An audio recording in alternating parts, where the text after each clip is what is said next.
السلام علیکم لسنرز، پیش خدمت ہے ناول خارزار کی قسط نمبر 28۔ امید ہے کہ آپ کی طرف سے بھرپور پذیرائی کی جائے گی اور آپ ہماری حوصلہ افزائی کے لیے چینل کو سبسکرائب اور لائک ضرور کریں گے۔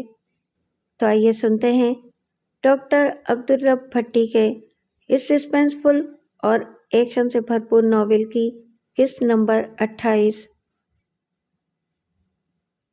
ان کی کیوں اچانک آمد نے جانے کیوں مجھے پریشانی میں مبتلا کر دیا تھا، اور مجھے پہلی بار اس بات کا احساس ہونے لگا تھا کہ کم از کم مجھے یہاں دوبارہ نہیں آنا چاہیے تھا۔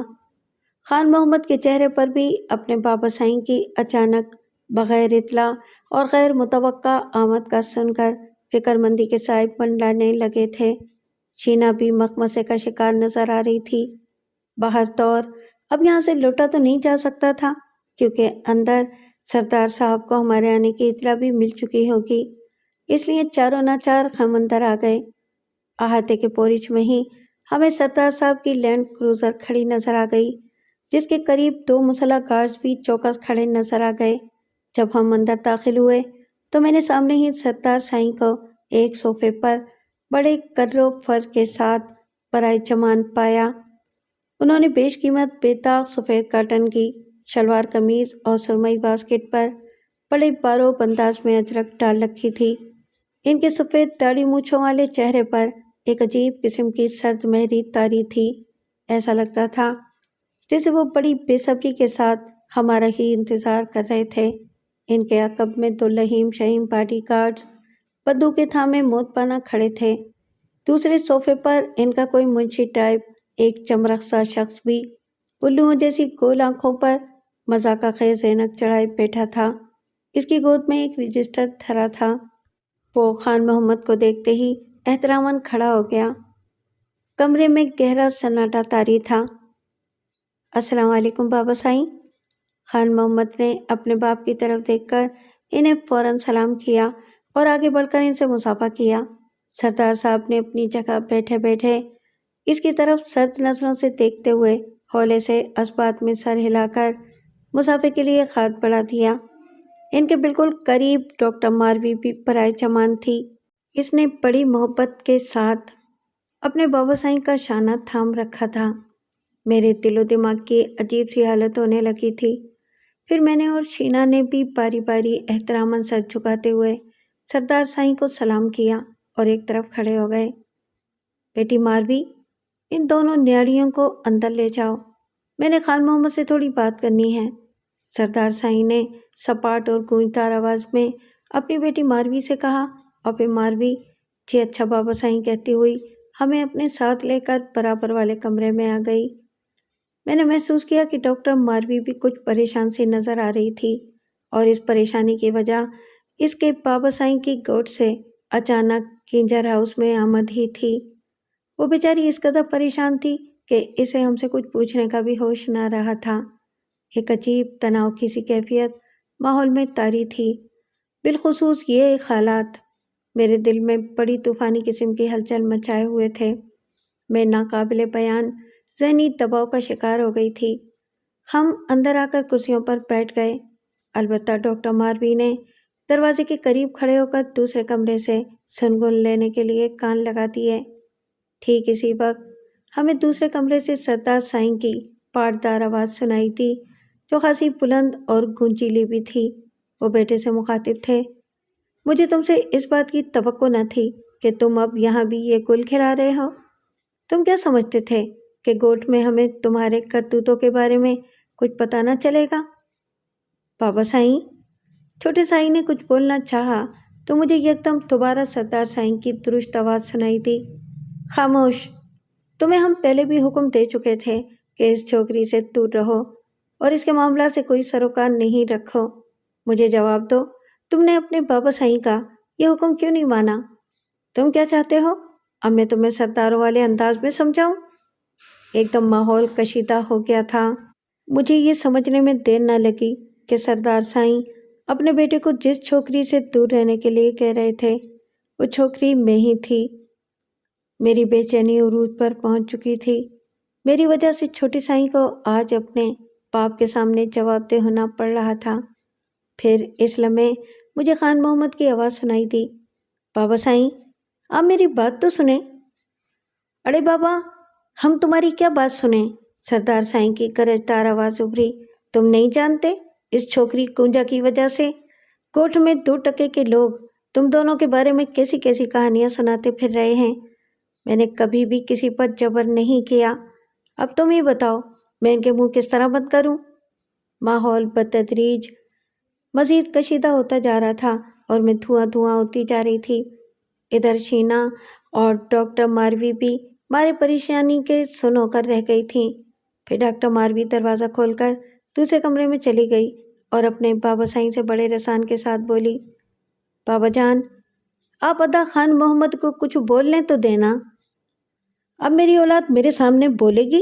سردار سائیں کی بھناتی ہوئی آواز ابھری، میں کسی کی بات سننے کو تیار نہیں، تم ابھی اور اسی وقت اس چھوکری کو یہاں سے روانہ کر دو بس۔ یہ کہہ کر غالباً اپنی جگہ سے وہ اٹھ کھڑے ہوئے تھے۔ وہ منشی سے اچلت مخاطب ہوتے ہوئے بولے، چلو بابا جمعہ خان ہمیں پہلے ہی دیر ہو رہی ہے۔ اتنا کہہ کر ان کے جاتے ہوئے قدموں کی آہٹ سنائی دی۔ میرے دل میں ایک لمحے کو خیال آیا کہ میں اس وقت سردار سائیں کا راستہ روک کر ان کی یہ غلط فہمی رفع کرنے کی کوشش کروں کہ میں یہاں اپنی مرضی سے نہیں آئی بلکہ مجھے یہاں لایا گیا تھا۔ پھر میں نے یہ سوچ کر اپنا ارادہ بدل دیا کہ وہ تو اپنی بیٹے کی بات سننے کو تیار نہیں تھے، بھلا مجھ جیسی عام چھوکری کو کہاں خاطر میں لاتے۔ احساس ذلت کے مارے میرا دل گھٹ کر رہ گیا اور آنکھوں سے آنسو رواں ہو گئے۔ شینا اٹھ کر میرے قریب آ گئی اور مجھے اپنے ساتھ چمٹاتے ہوئے ازراہ محبت میرا شانہ تھپ تھپانے لگی۔ شینا باجی بس اب چلیں یہاں سے، میں نے آہستگی سے کہا، اور پھر ہم دونوں اٹھ کھڑے ہوئے۔ اسی دوران میں خان محمد اور ڈاکٹر ماروی اندر داخل ہوئے۔ ان دونوں کے چہرے اترے ہوئے تھے، مگر جیسے ہی ماروی کی نگاہ مجھ پر پڑی تو وہ بے اختیار میری طرف بڑھی اور مجھے اپنے گلے سے لگا لیا اور پھر بڑے پیار سے میرے بالوں کو سہلاتے ہوئے بولی، کنجا ہم جانتے ہیں کہ تم بالکل بے قصور ہو، میں ہی تو تمہیں خود درخواست کر کے یہاں لائی تھی، مگر بابا جانی ہماری کوئی بات سننے کو تیار نہیں ہے۔ مجھے شرمندہ نہ کریں ماروی صاحبہ، آپ کے لیے تو میری جان بھی حاضر ہے، میں نے اپنے لہجے پر بامشکل قابو پاتے ہوئے کہا۔ میں نے سردار سائیں کی بات کا ذرا بھی برا نہیں منایا ہے، وہ اپنی جگہ پر کل بھی درست تھے اور آج بھی درست ہیں۔ اچھا اب ہمیں اجازت دیں، ہم چلتے ہیں۔ یہ کہہ کر میں نے ایک قدم بڑھایا تو قریبی شرمندہ کھڑے خان محمد نے مجھ سے نظریں ملائے بغیر کہا، کنجا ہو سکے تو ہمیں معاف کر دینا۔ اس سے زیادہ اس میں کچھ کہنے کی سکت نہ تھی اور وہ سر جھکائے ہوئے کمرے سے نکل گیا۔ مجھے وہ ذہنی اذیت کا شکار محسوس ہوا تھا۔ میں اور شینا ڈاکٹر ماروی سے رخصت ہونے لگے تو میں نے دیکھا ان کی سرمگی آنکھیں بھی پرنم ہو گئی تھیں۔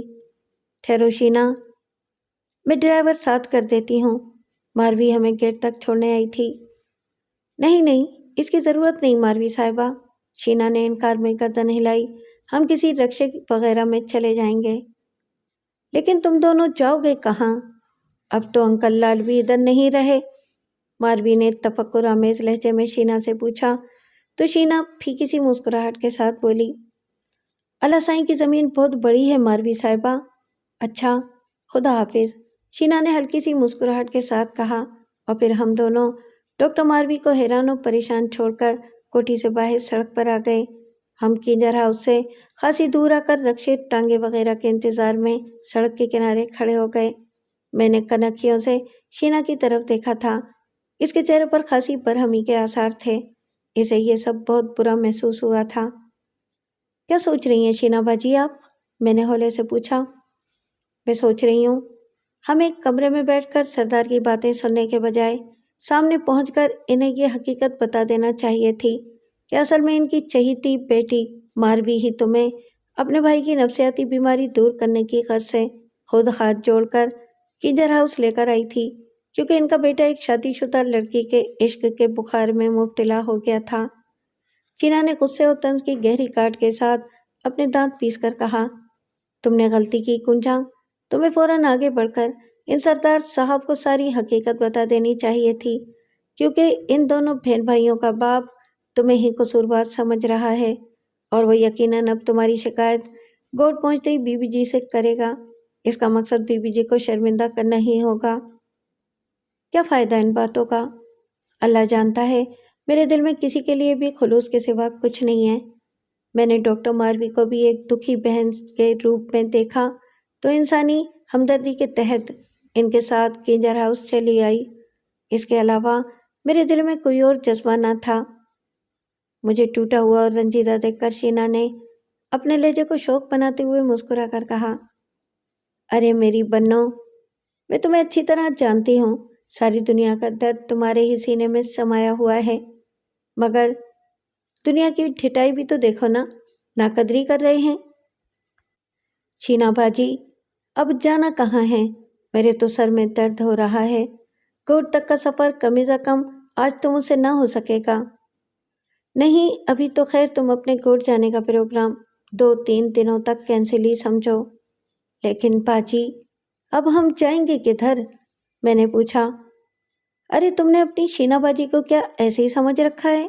تم یہ کیوں بھول رہی ہو کہ میں زیب النساء پلیچو صاحبہ کی فلاحی تنظیم المہران گرینش ہیومن رائٹس ونگ کی کوآرڈینیٹر ہوں۔ انہی کے عالی شان دفتر کی بالائی منزل پر میری بڑی شاہانہ رہائش کا بندوبست موجود ہے۔ اسی دوران میں ایک ڈبل سیٹر رکشا نما موٹر سائیکل نظر آئی، ہم اس میں سوار ہو گئے۔ پے در پہ طوفانی قسم کے حالات کے تھپیڑوں نے جہاں ہماری آنکھوں سے نیند اور معدے سے بھوک چھین لی تھی، وہاں ہمیں صحیح طور پر تھکان اتارنے کا بھی خاطر کا ہوش نہ رہا تھا۔ ایسے میں شینا نے ایک آرام دہ رہائش گاہ کا بتا کر مجھے بے چین سا کر ڈالا تھا۔ بہر طور تھوڑی دیر بعد ٹیکسی نے ہمیں لاڑکانہ کے ایک پوش علاقے میں ایک 2 منزلہ اور خوبصورت بنگلے کے سامنے اتار دیا۔ وہ بڑا ہی خوبصورت بنگلہ تھا۔ گیٹ کے باہر اور اندر پختہ روش بد 2 کاریں بھی کھڑی نظر آئیں۔ ان میں ایک نیلے رنگ کی نیو ماڈل ٹویوٹا کرولا کو پہچان کر شینا نے ایک گہری سانس لیتے ہوئے کہا، شکر ہے پلیجو صاحبہ اندر ہی موجود ہیں۔ آس پاس کا علاقہ بڑا پرسکون تھا، سڑک بھی کافی کشادہ اور چوڑی تھی۔ AGHR کا یہ دفتر نما بنگلہ یا بنگلہ نما دفتر نہایت خوبصورت طرز تعمیر کا نمونہ تھا، جو 4 اطراف سے خوبصورت لان میں گھرا ہوا تھا۔ میں اور شینا بڑے سے پستی محرابی دروازے کو دھکیل کر اندر داخل ہو گئے۔ سامنے خاصی چوڑی راہداری تھی۔ شینا یہاں کی کوآرڈینیٹر تھی۔ اسے وہاں موجود عملے نے جو چند ایک معمولی درجے کے مرد ملازموں کے علاوہ عورتوں پر ہی مشتمل تھا، پہچان کر بادب سلام کیا۔ شینا باجی کو یہ عہدہ ایسے نہیں مل گیا تھا، اس میں تعلیمی قابلیت اور عورتوں کے حقوق کا دفاع کرنے کی بھی صلاحیت بدرجہ عدم موجود تھی۔ اس کی دلیری اور بے باکی دیکھ کر زیب النساء پلیجو نے یہ عہدہ دیا تھا۔ ذرا دیر بعد میں اور شینا چیئرمین زیب النساء پلیجو کے پرتعیش آفس روم میں داخل ہو رہے تھے۔ وہ اندر ہی موجود تھیں۔ چند ایک خواتین بھی ان کی بڑی سی میز کے گرد رکھی کرسیوں پر برائے جمان تھیں، اور وہ خود میز کے عقب میں اونچی پشتگاہ والی ریوالنگ چیئر پر شاہانہ تمکنت کے ساتھ بیٹھی ہوئی تھیں۔ زیب النساء پلیجو صاحبہ کی ہم پر نگاہ پڑی۔ پہلے تو ان کی کشادہ آنکھوں میں غیر یقینی کے تاثرات ابھرے، پھر وہ پھٹی پھٹی آنکھوں سے ہماری طرف دیکھتے ہی اپنی جگہ سے اٹھ کھڑی ہوئیں۔ تم شینا کنجا؟ فرد حیرت و مسرت سے بے اختیار ان کے تھر تھراتے لبوں سے برآمد ہوا، اور وہ دونوں ہاتھ پھیلائے ہماری طرف لپکیں۔ ٹھیک اسی وقت ان کے سامنے 3 کرسیوں پر برائے جمان خواتین نے بھی گردنیں گھماتے ہوئے ہماری طرف دیکھا، اور اس لمحے غیر ارادی طور پر میری نگاہ ایک پروقار خاتون پر پڑی تو جیسے میرے منہ سے چیخنے کے انداز میں آنٹی برآمد ہوا۔ وہ آنٹی روزینہ ہی تھی جو ہمیں دیکھتے ہی فوراً کرسی سے اٹھ کھڑی ہوئی تھیں۔ باقی 2 خواتین میرے لیے اجنبی تھیں۔ زیب النساء پلیجو کے بعد آنٹی روزینہ نے بھی باری باری بڑی محبت آمیز گرم جوشی کے ساتھ مجھے اور شینا کو گلے لگایا، اور پھر ہم سب کرسیوں پر برائے جمان ہو گئے۔ کنجا، تم ٹھیک تو ہو نا؟ آنٹی نے بغور میرے چہرے کا جائزہ لیتے ہوئے کہا۔ میں نے اس بات میں سر ہلا دیا۔ شینا بیٹی تم کیسی ہو؟ آنٹی نے ملائمت بھرے انداز میں شینا سے پوچھا تو شینا نے بھی ہولے سے اس بات میں سر ہلایا تھا۔ تمہیں کیا پولیس نے بازیاب کروایا ہے؟ ذرا دیر بعد زیب النساء صاحبہ نے ہماری طرف دیکھتے ہوئے پوچھا تو شینا استہزائیہ لہجے میں جواباً بولی، یہ کارنامہ پولیس کا نہیں ہے، بس تقدیر اچھی تھی جو رذیل شیطانوں کے چنگل سے ہم دونوں ہی صحیح سلامت بچ نکل آئے۔ خدا کا شکر ہے، تم دونوں کو اپنے سامنے پا کر مجھے جو خوشی ہو رہی ہے وہ بیان سے باہر ہے، آنٹی روزینہ نے مسرت بھرے لہجے میں کہا۔ آنٹی آپ یہاں، اور کیا انکل بھی اسی شہر میں ہیں؟ شینا نے ان سے پوچھا تو ان کے بجائے زیب النساء صاحبہ نے مسکراتے ہوئے کہا، یہ بیچاری تم دونوں کی اچانک گمشدگی سے پریشان تھیں۔ لال صاحب بھی جیکب آباد چلے گئے تھے کیونکہ ان کی مہلت ختم ہونے والی تھی، مگر وہاں جا کر بھی یہ دونوں پریشان ہی رہتے تھے۔ اب لال صاحب 2 دنوں کی چھٹیوں پر یہاں آئے ہوئے ہیں اور ریسٹ ہاؤس میں مقیم ہیں، زیب النساء نے بتایا۔ انکل لال اور آنٹی روزینہ کی اس محبت و شفقت پر بے اختیار میرا دل بھر آیا تھا۔ انکل کہاں ہیں؟ وہ تم لوگوں کے سلسلے میں ہی مصروف ہیں، اب بھی ڈی پی او سکندر علی صاحب سے ملنے گئے ہیں، میں ابھی موبائل پر انہیں یہ خوشخبری سناتی ہوں۔ آنٹی روزینہ نے یہ کہتے ہوئے اپنے بیگ کی طرف ہاتھ بڑھایا جو ان کے سامنے ہی ٹیبل پر رکھا تھا، تو اچانک بیگ میں رکھے موبائل فون کی سریلی بیل گنگنا اٹھی۔ آنٹی نے اسے بے تابی کے ساتھ اپنے بیگ سے نکال کر کانوں سے لگایا۔ دوسرے ہی لمحے آنٹی کے چہرے پر مسرت بھری گہری مسکراہٹ نمودار ہو گئی۔ جی ہاں، میں ابھی آپ کو یہی خوشخبری سنانے والی تھی، وہ ادھر ہی آ رہے ہیں، بہت خوش ہیں، اور انہیں یقین ہی نہیں آ رہا تھا، شاید پولیس ہیڈ کوارٹر میں ہی ڈی ایس پی صاحب یا ڈی پی او صاحب کے ذریعے انہیں علم ہو چکا تھا۔ آنٹی نے موبائل میز پر رکھتے ہوئے کہا، جہارا یہی وہ لڑکی کنجا ہے، تم شاید آج پہلی مرتبہ اسے دیکھ رہی ہو۔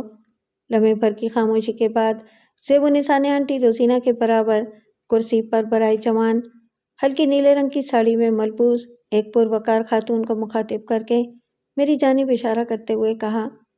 میں نے یوں ہی ان خاتون کی طرف دیکھا تو انہیں بڑی گہری نگاہوں سے اپنی طرف دیکھتے ہوئے پایا۔ پھر زیب النساء صاحبہ مجھ سے مخاطب ہو کر بولیں، کنجا، یہ ایڈوکیٹ جہارا نظامی ہیں، اجگر کی سینئر وائس چیئرمین بھی ہیں، تمہیں یاد ہوگا میں نے ایک دن تم سے کہا تھا کہ وڈیرے عارف خان والے معاملے میں یہ تمہاری قانونی مدد کریں گی۔ میں نے زیب النساء صاحبہ کی بات پر خیر مقدمی انداز میں سر کو ہولے سے اثباتی جنبش دیتے ہوئے ایڈوکیٹ جہارا نظامی کی طرف مسکرا کر دیکھا۔ تم لوگوں کی غیر متوقع آمد پر میں کچھ منگوانا ہی بھول گئی، اچانک جیسے زیب النساء کو یاد آیا، مگر شینا نے انہیں خط کے اشارے سے منع کرتے ہوئے کہا، نہیں نہیں میڈم، ہمیں اس کی ضرورت نہیں، در حقیقت میں اور کنجا کئی دنوں سے مسلسل بے آرام ہیں اور اس وقت ہمارے سر بھی بری طرح چکرا رہے ہیں۔ زیب النساء نے کہا، بس پھر تم دونوں اوپر جا کر آرام کرو، اس کے بعد ہمیں تفصیل سے آگاہ کرنا۔ انکل لال محمد آنے والے ہوں گے، بس ان سے مل لیں، پھر ہم دونوں آرام کرنے چلے جائیں گے، میں نے کہا۔ کچھ ہی دیر بعد انکل لال محمد بھی آ گئے۔ ان کا خوبصورت چہرہ مزمحل سا نظر آ رہا تھا، مگر مجھے اور شینا کو دیکھتے ہی ان کے چہرے پر یکایک طمانینت چھا گئی۔ پھر انہوں نے میرے اور شینا کے سر پر ہاتھ پھیرا اور ہماری پیشانی پر بوسہ بھی دیا، اور پھر دعائیہ انداز میں بڑبڑائے، شکر ہے مولا، تو نے ان دونوں معصوم بچیوں پر رحم کیا، اب تو ہی آئندہ بھی ان پر اپنا کرم فرما، آمین۔ پھر وہ ہم دونوں کے ستے ہوئے مزمحل چہروں کو بغور دیکھتے ہوئے پرشفیق مسکراہٹ کے ساتھ بولے، لگتا ہے کہ تمہیں شدت کے ساتھ آرام کی ضرورت ہے۔ ہمارا بھی یہی خیال تھا، میں ان دونوں کو آرام کے لیے اوپر بھیجنے والی تھی ابھی، زیب النساء پلیجو نے انکل لال محمد کی تائید کرتے ہوئے مسکرا کر کہا۔ میرا خیال ہے کہ اگر آپ اجازت دیں تو ہم ان دونوں کو صرف آج کے لیے اپنے ریسٹ ہاؤس میں لے جائیں، انکل لال نے زیب النساء صاحبہ سے کہا۔ دراصل میں نے اور روزی نے کل سویرے واپس جیکب آباد چلے جانا ہے، اس دوران میں ان لوگوں سے تھوڑی بہت تفصیل معلوم کر ہی لوں گا، بعد میں خود ہی انہیں یہاں چھوڑتا ہوا جاؤں گا۔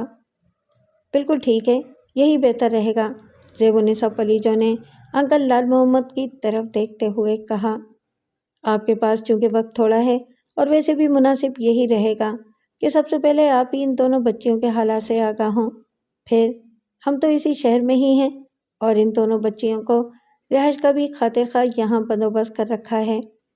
اس کے ذرا دیر بعد میں اور شینا انکل لال محمد اور آنٹی روزینہ کے ساتھ ان کی کار میں آ بیٹھے۔ ریسٹ ہاؤس پہنچ کر ہم نے برائے نام دوپہر کا کھانا کھایا اور لیٹ گئے۔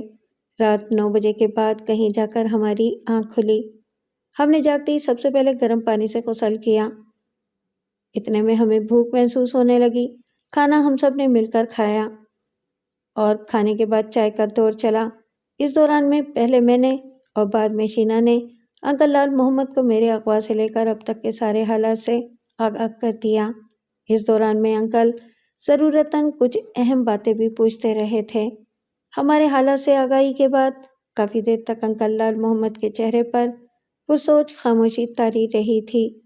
ان کے چہرے پر سوچ کی لکیروں کا جال سا بن گیا تھا، جس میں گہری تشویش کے ساتھ جوش کی رمق بھی نمایاں تھی۔ انہیں یہ بات کچھ زیادہ ہی کھل رہی تھی کہ سردار دودہ خان اور اعجاز نے فوری طور پر اپنی قبل از گرفتاری ضمانتیں بھی کروا لی تھیں۔ اس سنگین معاملے میں پولیس کی دانستہ تساہل پسندی نے بھی انہیں سخت مایوس کیا تھا۔ کچھ بھی ہو، ہمیں سردار دودہ خان اور اعجاز کے خلاف قانونی چارہ جوئی کرنی چاہیے۔ یہ ہمارا قانونی حق بنتا ہے۔ انکل لال نے بالآخر طویل اور پرسوچ خاموشی کے بعد اپنی رائے سے آگاہ کرتے ہوئے کہا، میں انسپکٹر سکندر علی DPO سے ملاقات کروں گا۔ ہمیں اس سلسلے میں کسی اچھے وکیل کی خدمات بھی لینا چاہیے۔ آنٹی روزینہ نے شامل گفتگو ہوتے ہوئے کہا، اس طرح کم از کم ان دونوں رذیلوں کے خلاف قانونی چارہ جوئی کی راہ تو ہموار ہوتی رہے گی۔ میرا خیال ہے کہ یہ کیس ہمیں اجگر کی ایڈوکیٹ جہانارا نظامی صاحبہ کو دینا چاہیے۔ کاش میں اپنی چھٹیاں چند دن اور بڑھا سکتا۔ اچانک انکل لال نے بے چینی کے ساتھ پہلو بدلتے ہوئے کہا، مگر جیکب آباد کی بلوچستان والی سرحدی پٹی میں ڈاکوؤں نے کافی عرصے سے دہشت گردی اور اغوا برائے تاوان کا بازار گرم کر رکھا ہے، اور مجھے اس کی سرکوبی کے لیے اوپر سے خصوصی احکامات آئے ہیں۔ میری طرف سے ذرا بھی تاخیر نہ صرف مجھے نوکری سے برخاست کرنے کا باعث ثابت ہو سکتی ہے، بلکہ مجھے کوئی سزا بھی ہو سکتی ہے۔ انکل، آپ بے فکر رہیں، اللہ ہمارے ساتھ ہے، ہم تنہا نہیں ہیں۔ آپ کل صبح جیکب آباد لوٹ جائیں۔ ایسے حالات میں آپ کو ذرا بھی رسک لینے کی ضرورت نہیں۔ یہاں ہم دونوں اکیلے نہیں ہیں، اجگر کی پوری تنظیم ہمارے ساتھ ہے، شینا نے کہا۔ اس میں کوئی شک نہیں، مجھے زیب النساء پلیجو اور ان کی تنظیم پر پورا بھروسہ ہے، مگر پھر بھی میرا دل تم دونوں کی طرف سے بے چینی رہے گا۔ انکل لال کے چہرے پر پریشان کن سی اداسی چھا گئی۔ 1 گھنٹے کی میٹنگ کے بعد حتمی طور پر یہی فیصلہ قرار پایا تھا کہ مجھے اور شینا کو باہر طور سردار دودہ خان اور اعجاز کے خلاف قانونی چارہ جوئی کے سلسلے میں پیچھے نہیں ہٹنا ہے، کیونکہ اس طرح دشمنوں کو مزید شے مل سکتی ہے اور ہمارے خلاف ان کی خفیہ چیرہ دستیوں کا سلسلہ پہلے سے بھی زیادہ شدت کے ساتھ جاری رہ سکتا تھا۔ اس دوران میں نے ایک خاص بات محسوس کی تھی کہ شینا نے اس اہم نشست کو زیادہ طول پکڑنے نہیں دیا تھا، ورنہ میرے حساب سے یہ نشست کم از کم 3-4 گھنٹوں تک طویل ہو سکتی تھی۔ شینا نے کچھ ایسے انداز میں باتیں کی تھیں کہ گفتگو غیر متوقع طور پر جلدی سمٹ گئی۔ مجھے اس کے چہرے پر کچھ اور ہی عزائم نظر آ رہے تھے۔ یہی وجہ تھی کہ جب میں اور شینا سونے کے لیے اپنے کمرے میں آئے تو اس نے مجھ سے پوچھا، کنجا، کیا تمہیں نیند آ رہی ہے؟ میں اس کے خاص انداز تخاطب پر چونکی، مگر مسکراتے ہوئے بغور اس کے چہرے کی طرف دیکھ کر بولی، نہیں باجی، کیا آپ کو بھی؟ میں نے یوں ہی کسی خیال کے تحت پوچھا۔ وہ ایک گہری سانس خارج کرتے ہوئے بیڈ پر بیٹھ گئی۔ دوسرے بیڈ پر میں بھی بیٹھ گئی تھی۔ کمرے کی لائٹ ہم نے آف کر دی تھی، البتہ 0 پاور کا بلب روشن تھا۔ میرے حلق میں بہت کچھ اٹکا ہوا تھا، یعنی ایسی باتیں ہیں جن کا میں صرف تمہارے سامنے ہی اظہار کر سکتی ہوں۔ بالآخر شینا نے اصرار بھرے انداز میں کہنا شروع کیا، کنجا، یوں سمجھو، ہماری اصل میٹنگ اب شروع ہوئی ہے، اس لیے آپ نے انکل لال کے ساتھ ہونے والی گفتگو کو زیادہ طول نہیں ہونے دیا تھا۔ ارے واہ، تم نے بولا کیسے اندازہ لگا لیا؟ شینا کے لہجے میں حیرت تھی۔ آپ ہی کی صحبت کا اثر ہے، میں نے قدرے چہک کر کہا۔ پھر اچانک میرے لہجے میں گہری متانت اوت کر آئی اور میں نے کہا، باجی، پتہ نہیں کیوں ایسا لگتا ہے قانونی معاملات اور پیچیدگیوں میں پڑھ کر ہم اپنا وقت گنوائیں گے۔ تم نے بالکل درست اندازہ لگایا کنجا، شینا نے جوش آمیز مسرت سے کہا۔ میری رگوں میں گردش کرنے والا خون ہر وقت میری کنپٹیوں پر ٹھوکریں مار کر استہزائیہ کے کہے مارتا رہتا ہے۔ کنجا، اس کی یہ ہنسی مجھے ڈستی ہے اور مجھے بزدلی کا تانا دیتی محسوس ہوتی ہے۔ قانون؟ قانون یہ سب کیا ہے کنجا؟ یہ سب کچھ تو ہمیں دن بدن کمزور کرتا جا رہا ہے۔ شینا کے لہجے میں رفتہ رفتہ جوش کی حدت بڑھنے لگی تھی اور چہرے پر ارتعاش کی سی کیفیت طاری ہونے لگی تھی۔ میرے اندر بھی غیظ و غضب کا جوش سیلابی ریلے کی طرح سینے سے باہر آنے کو بے قرار تھا۔ کنجا، ہمیں قانون اور انصاف کا دروازہ کھٹکھٹا کر کیا ملا؟ تم نے آنکھ پر چل کر اپنی بے گناہی ثابت کر کے دکھا دی، مگر اس سے ہوا کیا؟ تمہاری عزت کو کھلونا بنانے والے دشمن ایوان تک جا پہنچے۔ تمہارا کیس لڑنے والی ایڈوکیٹ مسز شوکت لغاری کو حق گوئی کی سزا دونوں ٹانگوں سے محرومی کی صورت میں ملی۔ انسپکٹر یارو جلاد اور انسپکٹر عنایت لاشاری نے تم پر انسانیت سوز ظلم کے پہاڑ توڑ ڈالے۔ تمہارا قصور صرف یہ تھا کہ تم نے ان کی مرضی کے خلاف خود ساخت بیان پر انگوٹھا لگانے سے انکار کیا، یعنی ظالموں کو تحفظ اور مظلوموں کو بے انصافی کی چکی میں پیسنے کا عمل اندھے قانون کے بطن میں کیڑوں کی طرح چپکی ہوئی کالی بھیڑوں سے ہی شروع ہوا، جو راتب ڈالنے والوں کے ہاتھوں بک چکی ہیں۔ شینا کا لہجہ آگ پکڑتا جا رہا تھا اور اس کے شعلہ فشان لہجے نے میرے سینے کا آتش فشاں بیدار کر کے دل و دماغ میں دہکتے ہوئے انگارے بھر دیے تھے۔ مجھے اس کے عزائم کچھ اور ہی دکھائی دے رہے تھے۔ کنجا، تم کیا کہتی ہو؟ پھر کیا ہم اسی طرح خوش فہمیوں میں مبتلا ہو کر اپنی ذلتوں اور بربادیوں کا تماشا دیکھتے رہیں؟ ہماری آنکھوں میں بے بسی کے آنسو ہوں اور ہمارے دشمنوں کے صفاق چہروں پر کہے۔ نہیں شینا باجی، نہیں، میں جوشیلے انداز میں بولی۔ میرا چہرہ سرخ ہو گیا تھا اور آنکھوں سے جوش انتقام کی چنگاریاں پھوٹنے لگی تھیں۔ ایسا ہرگز نہیں ہوگا شینا باجی، آپ کا دیا ہوا درس انتقام میں پھولی نہیں ہوں، میں آپ کے ساتھ ہوں، اور یہ حقیقت ہے کہ میں نے آج تک ہمیشہ آپ ہی کی رائے کو فوقیت دی ہے۔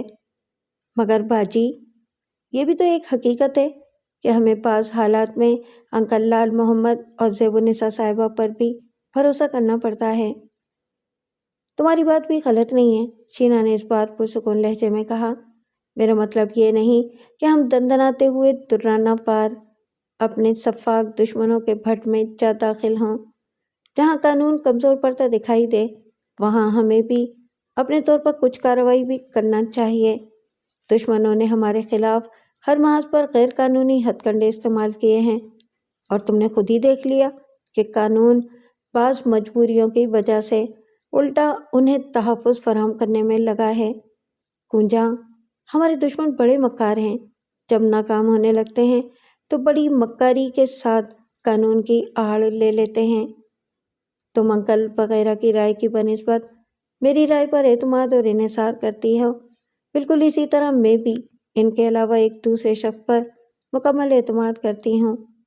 شینا کی بات پر میں ذرا چونک کر مستفسرانہ نگاہوں سے اس کا چہرہ تکنے لگی۔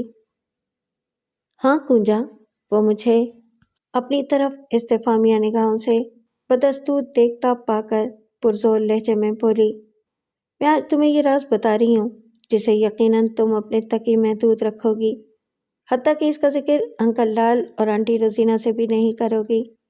وعدہ کرو مجھ سے، پھر میں تمہیں اس شخص کا نام بتاؤں گی۔ باجی، آپ میری ماں، بہن اور سب کچھ ہیں، میں وعدہ کرتی ہوں اس شخص کا نام ہرگز ظاہر نہیں ہونے دوں گی، جواباً میں نے پرجوش لہجے میں کہا۔ اس نے بھی اپنے دوسرے ہاتھ سے میرے ہاتھ کو تھام کر پرجوش لہجے میں کہا،